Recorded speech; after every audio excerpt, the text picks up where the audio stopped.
we've seen layoffs in for multiple outlets. We talked about Humble earlier. They lost a bunch of people. They fired some folks. GameIndustry.biz, IGN, all have fired many people because the revenue isn't there. You're talking about legacy media. And this is from Daniel Bloodworth, formerly of Game Trailers. I've known Daniel for a long time. Says talking about this just being a bad situation. But the thing I really wanted to talk about was Danny O'Dwyer and his tweet about this. His game journalism is like fewer than 40 people now. Magazines are basically gone and websites are closed behind them. None of this is a surprise to me, but it's incredibly sad. We had something awesome for a while there. Younger generations have no idea what they missed out on. I thought this was interesting because I actually think game journalism is considerably smaller than 40 people. I think we really have like 3 game journalists, and everybody else just copies and pastes what they see online. First off, I'd love to hear your thoughts on that. Yeah, I mean, the sphere has definitely shrunk, and it's definitely a friends club. And as far as actual journalism is concerned, and I mean, I'm not sitting here saying I'm a journalist, that I break news or anything like that. A lot of times it's just my thoughts on news that has been previously broken. Yeah, like it's definitely a very small, shrinking sphere, and that's why a lot of these people band together.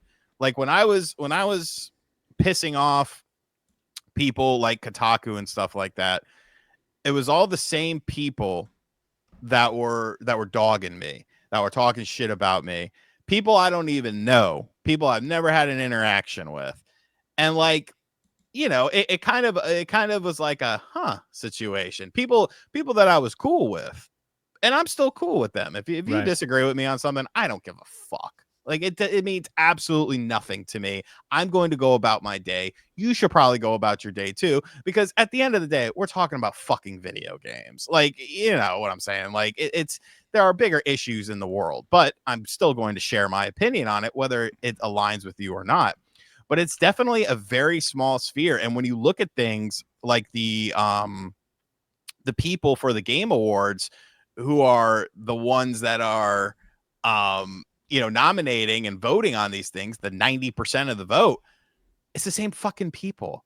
It's the same Oh fucking yeah. people. And when a journalist loses their job, what happens? They go to another one of these companies, Mm-hmm. the same fucking companies. And it's just like there is this sort of, bond that these people have, because they're kind of, the last of a dying breed. You are 100% right. We've said this before. It's one big club, and if you're not in it, you're out of it, Yeah. and it's very hard to get into it. Danny continued here, talking about Patreons for known personalities can only get us so far. YouTube is harder to get into than ever, and streaming is having its own reckoning. My hope is that there's a revolution around the corner, but we could be going the way of the music industry, consolidated, killed, and salted earth. 100% that's what's happening. You're literally seeing it in real time, consolidated, killed, and just moved on, right?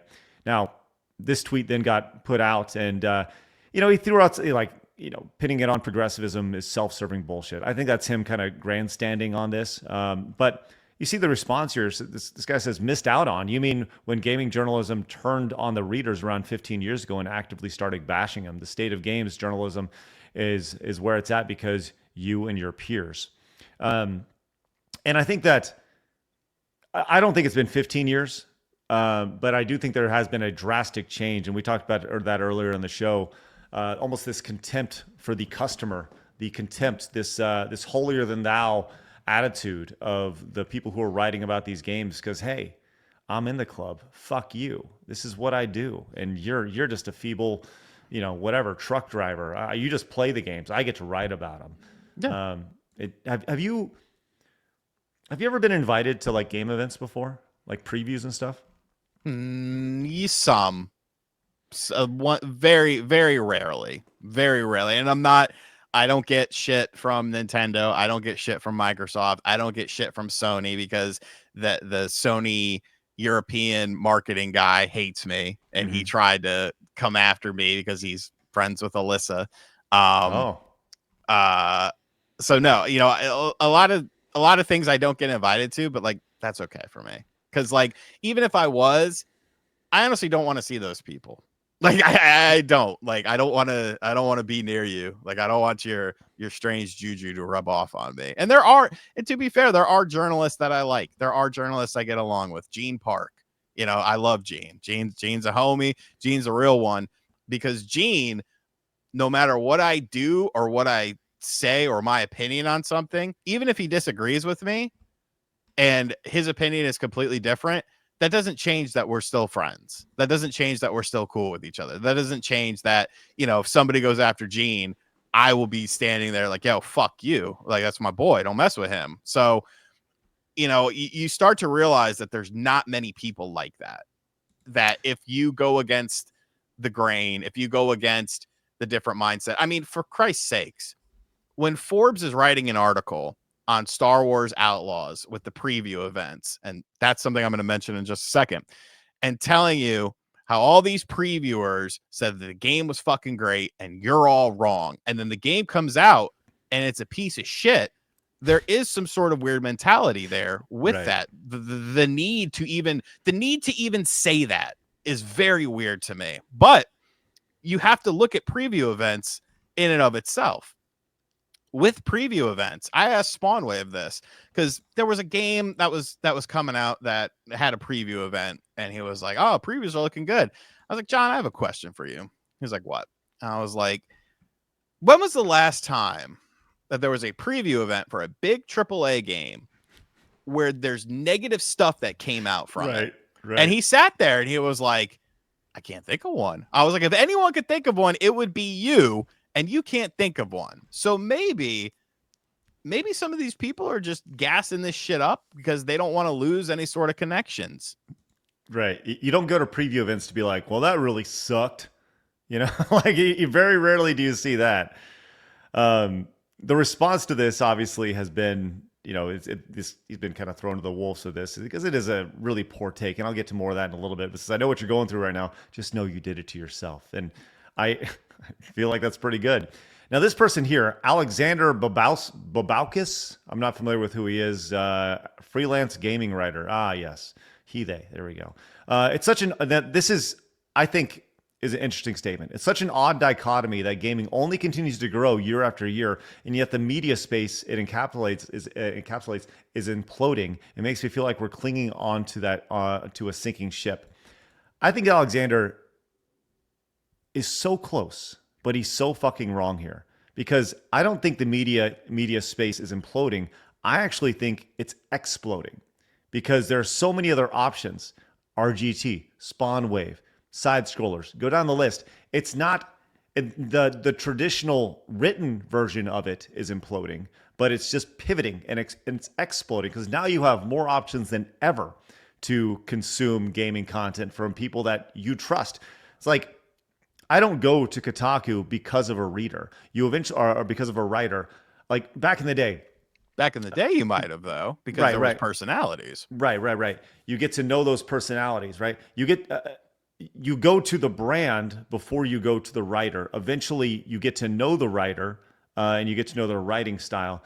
It's actually the opposite on YouTube, where now you go to the channel because of the personality, not because of the brand, right? And that's something that I think this person is clearly clueless on when it comes to this. And it's a totally wrong way to think about the idea of this imploding. And then we got this last one from Matthew says, that sounds good, actually. None of these people reflect the average gamer. Nearly all of them are shills. I wish the entire quote unquote industry would be replaced by live plays. Let's see the game, the story, the play. If it's good, but that removes your value, then your quote unquote game should have been a movie. If the game was actually good, people want to play it themselves. If none of the above, you shouldn't have made it. And this goes back to the idea that, you know, you can consume information so much quicker, better, and easier than it is just reading a thousand word article about a game. People would rather watch a live stream or look at a trailer or whatever. Well, I mean, fuck, when the reviews go out, do people read the reviews or do they just scroll down and look at the score, or they go to Metacritic and look at the score? That's why I don't score shit. You have to watch my entire video to know my thoughts on it, know my problems. You're not getting any numerical stuff over on that my channel. No, sir. You should be able to figure out a numerical score that I would have given it if I gave it a score. But, I think it's just, it's shifting, the whole game's coverage is shifting, and people don't like it. It's kind of like when the internet came around and newspapers and magazines didn't like the internet. Oh, this will never last. It's like, no, you're rejecting change because you're a part of the older system. And a lot of these journalists, they can't make the jump over to YouTube. They leave, they think, a lot of them think that they build like a massive fan base, and some of them definitely build a fan base. Don't get me wrong. But they think that like doing YouTube is just, oh, well, I could do this, if this schmuck can do it. And it's like, it's kind of harder than that, man.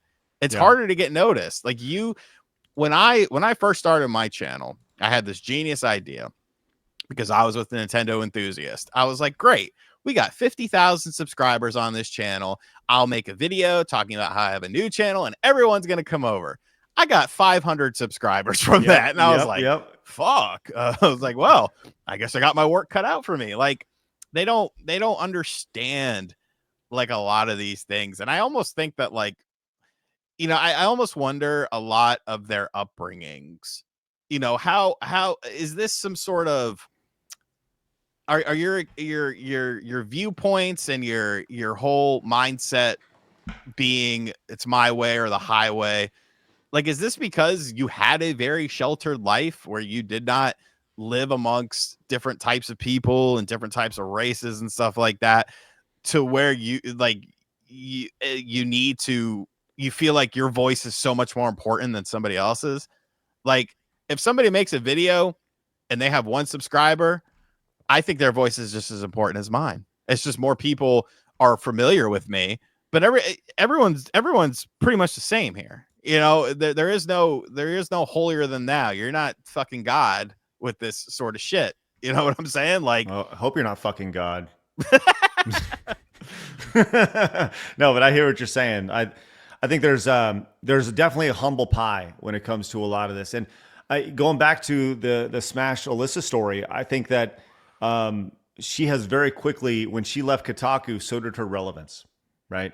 And you see so many people who leave these outlets that you never hear from again.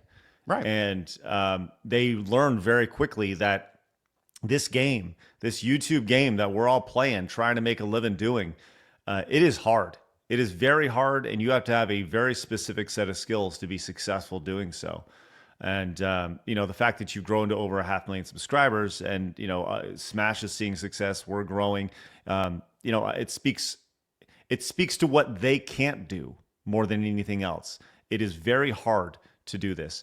Now, obviously, when it's all relative, right? We're not out there, delivering, in delivery trucks or laying bricks, right? Like, it's hard is all relative, but it's a unique skill set that not everybody can do. And that's the thing we're seeing with all these journalists is they're realizing like, holy shit, I don't have many skills.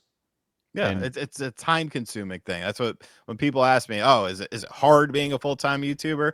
I say, not in a traditional sense, because it's better than, I have a great job, quote unquote. Like this is awesome. This is fucking the tits. But it is time consuming. Like, depending on where you want to take it and what you want to do with it. Like, have I sacrificed things in my personal life for this? Sure. But I would never say, it's very hard, because there are people out there fucking fighting fires and shit like that. Like that's a hard job.